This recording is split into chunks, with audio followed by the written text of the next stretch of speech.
What's up, YouTube family? My name is Shaka and this is African-American-Made.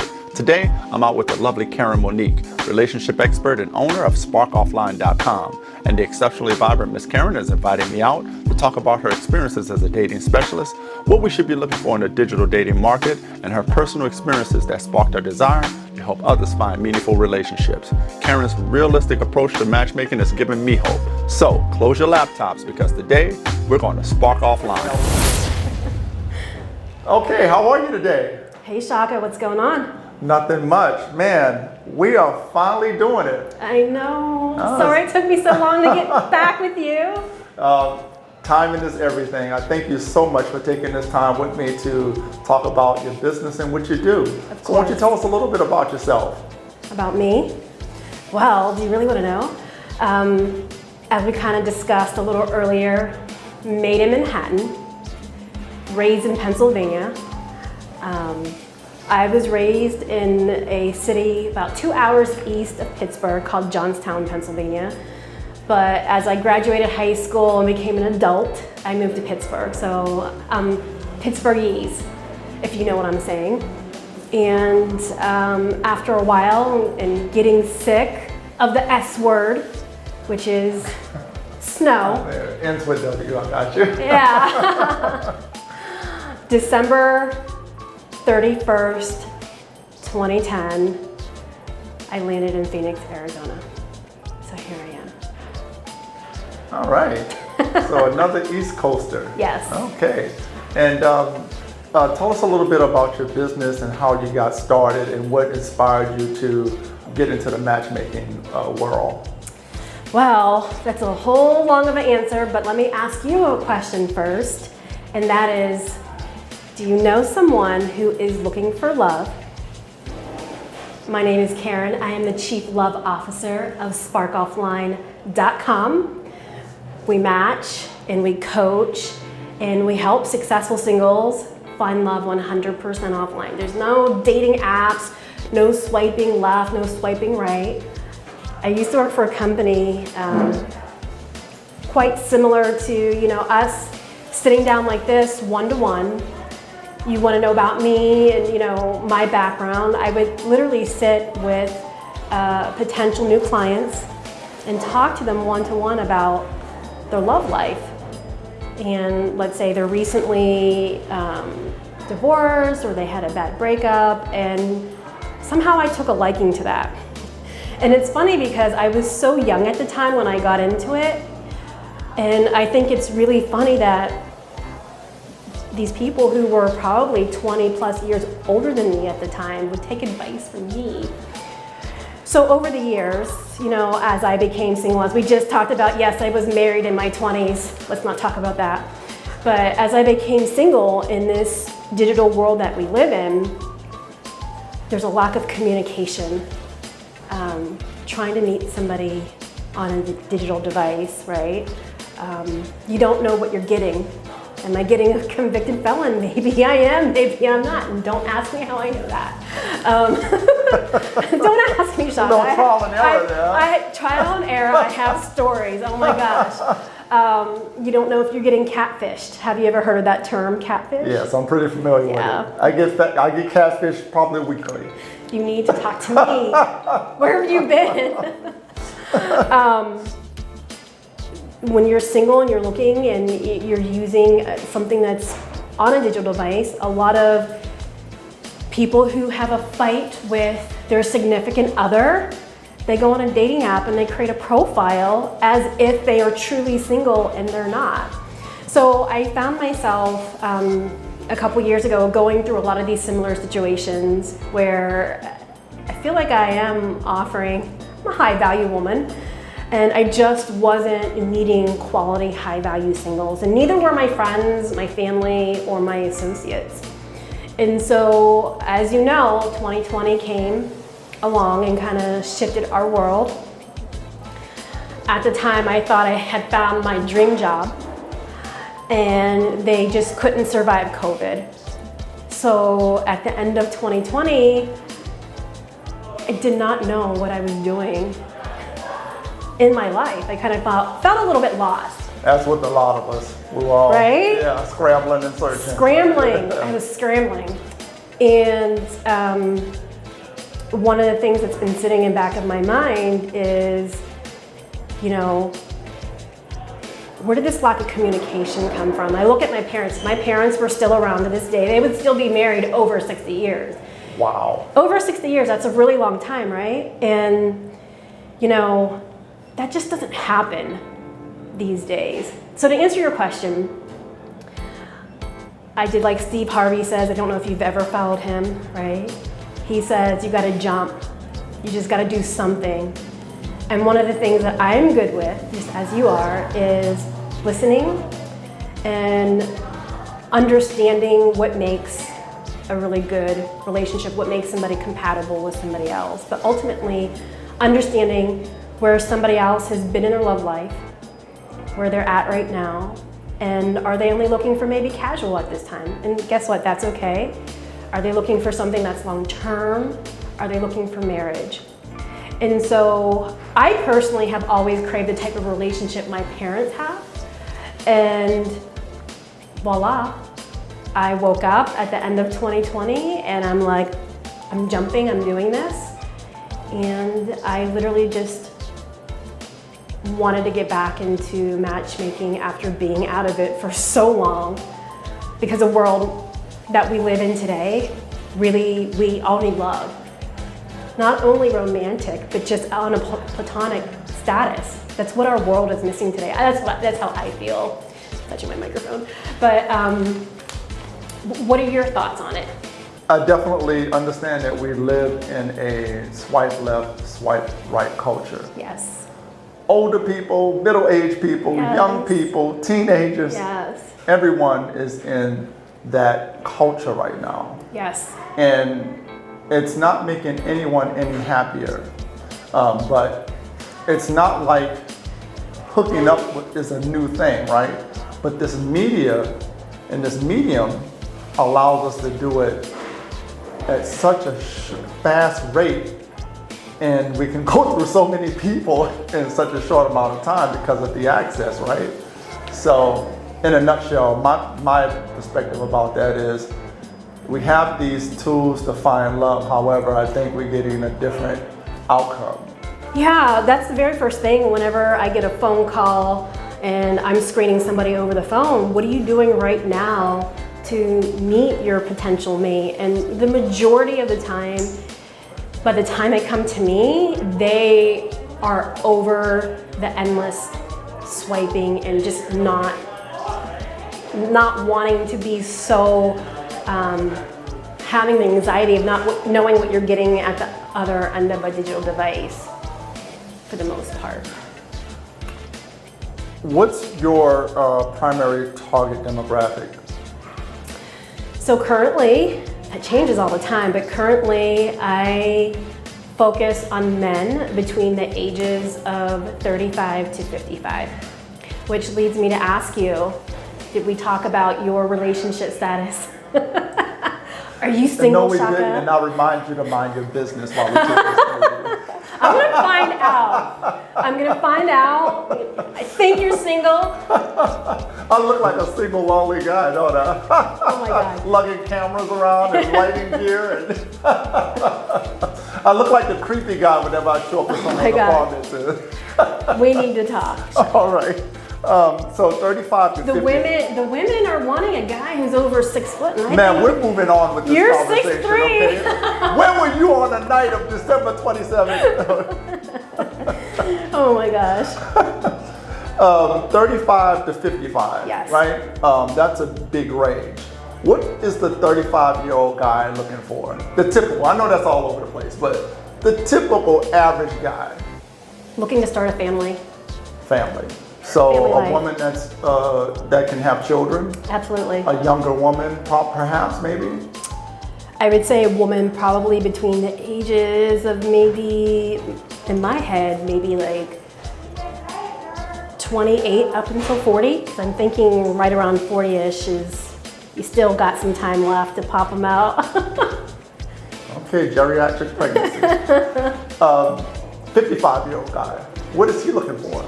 probably a guy maybe that's already been married, have some kids Most already. likely married, sometimes twice or 3 times, depending on the situation. But the type of quality of guys that are coming to me are active, and they are looking for somebody who they can be active with, whether it is going golfing, going to the gym, going to the car shows, going on vacations. They want someone who is adventurous and who can keep up. And yeah, let's just keep it there for right now. Okay. How important is finances to these guys? How important is it for these guys to be with a woman who has her own income? It's important that they find somebody who is quote unquote what we perceive to be independent, but as far as a woman's net worth, that is not important, as much as important to a guy than it is for a woman who has been independent and on her own and bringing it to the table herself. She is looking for somebody who is on an even playing field, to be honest with you. So men, anywhere along the income bracket, economic spectrum, really don't care all that much about a woman's income, right? Not from what I've seen. But women, anywhere, particularly on the higher end of the spectrum, are still looking for men with expendable income. Yes. Why is that? And let me ask the question, because Okay. you're a matchmaker, and I want to Relationship understand. specialist. My apologies. Relationship specialist. With the dynamic today of women being more empowered, a lot of women in business for themselves, Yes. they're generating a degree of financial independence. If they're looking for love and they're quote unquote set up, and that could be relative, right? Why is it so important for them to have a man that makes as much money or more money than them? I think, even from my own experience, when a woman matches, dates a man who is making less, a lot of times men feel emasculated, intimidated, and it's very hard for them to move forward feeling equal in that relationship. And I think it's more of a woman wanting somebody who is comfortable and confident financially. I think it's not more about, hey, he has to make money and they're looking for quote unquote a sugar daddy. They're just looking for someone who's equal. I think that does help when it comes to compatibility a little bit long term. I would really like to look up the statistic of women who try to date men who are making maybe 25 to 50% less than they do, and how those relationships actually work out. Mm-hmm. So maybe we can have a discussion about that at some point in time. Definitely. Question comes up from me quite a bit when I have these conversations, for many reasons, but perhaps that's a deeper conversation for down the line with Yes. the power dynamics within relationships. But I'm thinking that in your space, when you're having conversations with a woman or a man about, okay, what it is you want, what are you looking for in a mate, what's your lifestyle, blah, blah, blah, that the issue of access and finance and things like that may come up. It does all the time. And if there's a situation, I'm thinking about one situation specifically, if he has every other quality that she could be looking for, and I feel like it's a strong match, we gotta talk about it. Because when you get to a certain point, and let's say we're talking about women 45 plus, and I try to encourage for women to not have a long list of, he needs to make this, he needs to have this, because you're gonna end up with nobody. And so when we find stronger matches, and there's one thing, unless we're talking about financials right now, and that's the only thing that, you know, might not meet what, you know, what she's looking for, let's talk about it. Let's have you still go out on a discovery meet to see if there is in fact chemistry there, because you might be missing out on one of the better matches for yourself over something that could be insignificant overall. So reasonable expectations, and you mentioned it from a woman's perspective a couple of times. So I'm going to go out on a limb and say that women have longer lists. Absolutely. Oh my goodness. Don't even get me started. Yes, they do. Let's talk about Men that. are way more easier to work with. Absolutely. Our list is very short. How we say it? Well, it's very simple in that regard, but we're very complex, right? Yes, you are. There's just some things that we don't sweat. However, the list seems to be endless for the lovely ladies out there. Mm-hmm. And you can correct me if I'm wrong because you're in the business. It runs the whole spectrum, whether they're younger, middle-aged, older. You know, I'm told that the list gets shorter as you get older. It should. It should. Yes. Okay. Why do you think it should? In your experience? Because you're left with zero when you have a long list and you're over 45, 50, and it's like, what are you bringing to the table, right? I ask men and women that all the time when they come to me and they're saying, I'm looking for this, X, Y, and Z. Okay. Are you meeting some of these general things that you're asking for in somebody else? And a lot of times they shut up. But I just think that maybe you should have 2 to 3 must-haves, and everything else, you should be flexible on it. If you're really serious about finding something that's long-term, that's leading to marriage, if you have a long list, you're just Xing yourself out. And that's kind of unattractive to men. Like you said, men are a lot more simple. And so they're not looking for someone who has that strong masculine energy all the time. They want to find someone who has that feminine soft touch as well. And I think just having a long list I've turned people away whenever they say he has to have this and that, and I want this, that, and I'll be like, good luck. Okay, so let's get a little more specific there. And I know this is a moving target because different people have different priorities, right? All have long lists, but things fall in different places on their various lists. What are the common top 5? Oh. We talked about finances, so I'm sure finances. Yes. I have random stuff. Can we talk about random stuff? Because that would be more fun. Absolutely. One of the things that someone was very serious about is that he must be okay with my dog sleeping in our bed. Yeah, I wouldn't have thought that would be on anyone's list, but okay. I'm not making it up. Yeah. Every time I think that I've heard it all, I always hear something else. With the COVID era, and the political era that we live in as well, anybody who has a fanatical point of view regarding either one of those topics just wouldn't be a good match for me to work with them as a client, business to client. And then, so I've had a nurse who was an in-home nurse tell me that anybody who has had the COVID shot 100% out.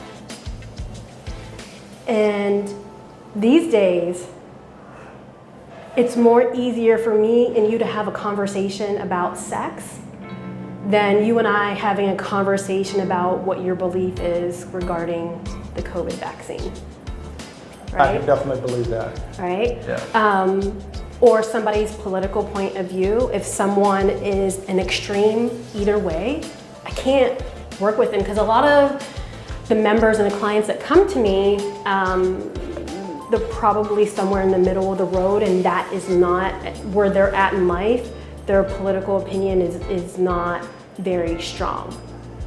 And so They're flexible in that regard. they're flexible in that regard. So those are some of the topics that I have to deal with.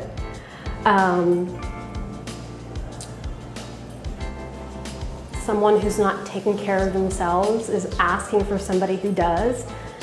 For me, that's 100% no right there. You're asking for something that you can't give to somebody else, right? So they're looking for a nurse or a...